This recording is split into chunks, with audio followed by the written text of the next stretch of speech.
इब्रानियों बाब 7। और ये मलिक सदक सालम का बादशाह खुदा ताला का काहिन हमेशा काहिन रहता है। जब अब्राहम बादशाहों को कत्ल करके वापस आता था तो इसी ने उसका इस्तकबाल किया और उसके लिए बरकत चाही। इसी को अब्राहम ने सब चीज़ों की दैयकी दी। ये अव्वल तो अपने नाम के मायने के मुआफिक रास्तबाजी का बादशाह है और फिर सालम यानी सुलह का बादशाह। ये बेबाप बेमाँ बेनसब नामा है, ना उसकी उम्र का शुरू ना जिंदगी का आखिर, बल्कि खुदा के बेटे के मुशाबा ठहरा। बस गौर करो कि ये कैसा बुजुर्ग था जिसको कौम के बुजुर्ग अब्राहम ने लूट के उम्दा से उम्दा माल की दैयकी दी। अब लावी की औलाद में से जो कहानत का ओहदा पाते हैं उनको हुक्म है कि उम्मत यानी अपने भाइयों से अगरचा वो अब्राहम ही की सुलभ से पैदा हुए हों शरीयत के मुताबिक दैयकी लें, मगर जिसका नसब उनसे जुदा है उसने अब्राहम से दैयकी ली और जिससे वादा किए गए थे उसके लिए बरकत चाहिए। और इसमें कलाम नहीं कि छोटा बड़े से बरकत पाता है। और यहाँ तो मरने वाले आदमी दैयकी लेते हैं, मगर वहाँ वही लेता है जिसके हक में गवाही दी जाती है कि जिंदा है। बस हम कह सकते हैं कि लावी ने भी जो दैयकी लेता है अब्राहम के जरिए से दैयकी दी, इसलिए कि जिस वक्त मलके सदक ने अब्राहम का इस्तकबाल किया था वो उस वक्त तक अपने बाप की सुलभ में था।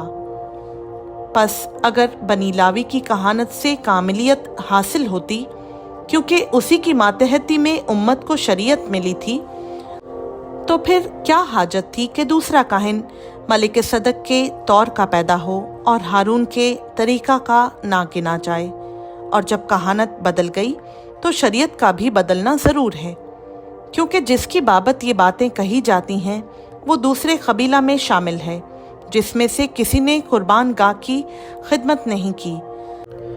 चुनाचा जाहिर है कि हमारा खुदावंद यहूदा में से पैदा हुआ और इस फ़िरक़ा के हक़ में मूसा ने कहानत का कुछ जिक्र नहीं किया। और जब मलिक सिदक की मानंद एक और ऐसा काहिन पैदा होने वाला था जो जिस्मानी अहकाम की शरीयत के मुआफिक नहीं बल्कि गैर फ़ानी ज़िंदगी की क़ुव्वत के मुताबिक मुकर्रर हो, तो हमारा दावा और भी साफ जाहिर हो गया, क्योंकि उसके हक़ में ये गवाही दी गई है कि तू मलिक सिदक के तौर पर अब तक काहिन है। गर्ज़ पहला हुक्म कमज़ोर और बेफ़ायदा होने के सबब से मनसूख हो गया, क्योंकि शरीयत ने किसी चीज़ को कामिल नहीं किया और उसकी जगह एक बेहतर उम्मीद रखी गई जिसके वसीला से हम खुदा के नज़दीक जा सकते हैं। और चूँकि मसीह का तकर्रुर बग़ैर क़स्म के ना हुआ, क्योंकि वो तो बग़ैर क़स्म के काहिन मुकर्रर हुए हैं, मगर ये क़स्म के साथ उसकी तरफ से हुआ जिसने उसकी बाबत कहा कि खुदावंद ने क़स्म खाई है और उससे फिरेगा नहीं कि तू अब तक काहिन है। इसलिए यीशु एक बेहतर अहद का ज़ामिन ठहरा। और चूँकि मौत के सबब से कायम ना रह सकते थे, इसलिए वो तो बहुत से काहिन मुकर्रर हुए, मगर चूँकि ये अब तक कायम रहने वाला है इसलिए इसकी कहानत लाजवाल है।